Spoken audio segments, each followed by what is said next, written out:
Okay, ഈ papers എടുത്തോ, ഈ ബുക്കും എടുക്ക. Let's hear it from you. എന്താണ് അവിടെ നടന്നത്? ആരാണ് ആ വ്യക്തി? അയാൾ ഹീറോ ആയിരുന്നോ അതോ വില്ലനായിരുന്നോ? എല്ലാം എനിക്ക് വിശദമായിട്ട് അറിയണം. Powerful people comes from powerful places.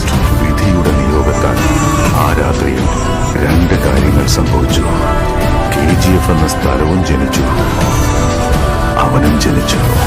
അവന്റെ പാദങ്ങളുടെ വലുപ്പം ചെറുതായിരുന്നെങ്കിലും പാദമുദ്രകളുടെ വലുപ്പം വളരെ വലുതായിരുന്നു. നാട് കാണാൻ വരുന്നവൻ നാടിനെ പറ്റി അറിയാം. നാട് ഭരിക്കാൻ വരുന്നവൻ അവനാരാണെന്ന് അറിയിക്കാം. ആ സ്ഥലം ഏതാണെങ്കിലും എവിടെയാണെങ്കിലും അവിടെ പോയി ഞാൻ കൊല്ലും. അലകൾ കാത്തിരിക്കുന്നത് തീരത്തെ പുൽകാൻ.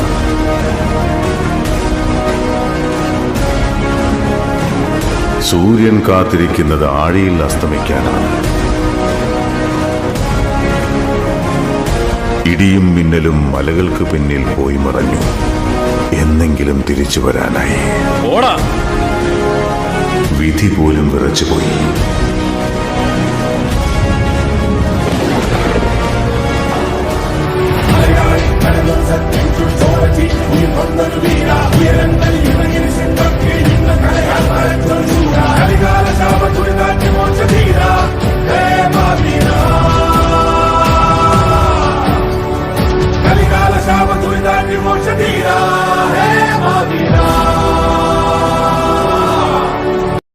ഇവിടത്തെ തിരകൾക്ക് തീരത്തെ തൊടണമെങ്കിൽ പോലും അവന്റെ അനുവാദം വേണം.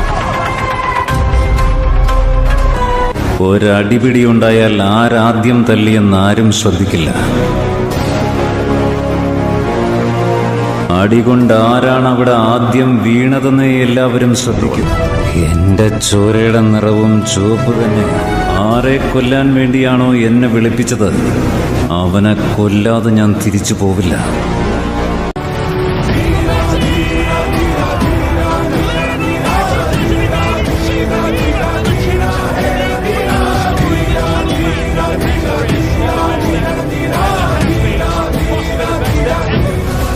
ഏതെങ്കിലും 10 പേരെ തല്ലി ഡോണായവനല്ല ഞാൻ തല്ലിയ 10 പേരും ഡോണുകള്.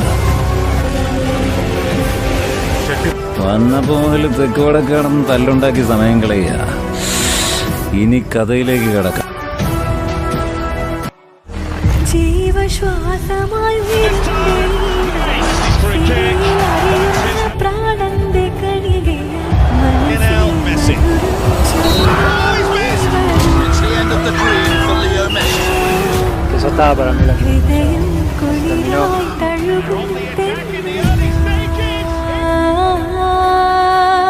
അതിനർത്ഥം നിങ്ങളുടെ ഹീറോ തോറ്റെന്നാണോ? തോറ്റുപോയി. ഇപ്പൊ നിങ്ങളുടെ ഹീറോ എന്ത് ചെയ്യുന്നു? മുറിവേറ്റ സിംഹത്തിന്റെ ശ്വാസം ഗർജനത്തെക്കാൾ ഭയങ്കരമായിരുന്നു.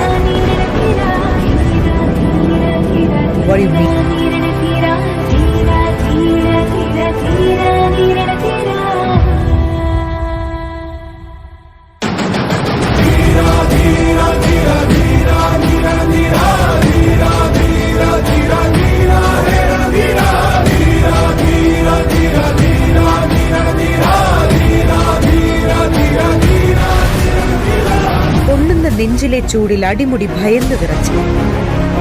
ആകാശത്തിലെ ഉൽക്കകളായി ഭൂമിയിൽ പതിച്ചു. നിന്റെ പുറകിൽ 1000 പേരുണ്ടെന്നുള്ള ധൈര്യം നിനക്കുണ്ടെങ്കിൽ നിനക്കൊരു യുദ്ധം ജയിക്കാനാവും. എന്നാൽ നീ മുന്നിൽ നിൽക്കുന്നു എന്ന ധൈര്യം പുറകിൽ നിൽക്കുന്ന 1000 പേർക്കുണ്ടായാൽ ഈ ലോകം നീ കീഴടക്കും.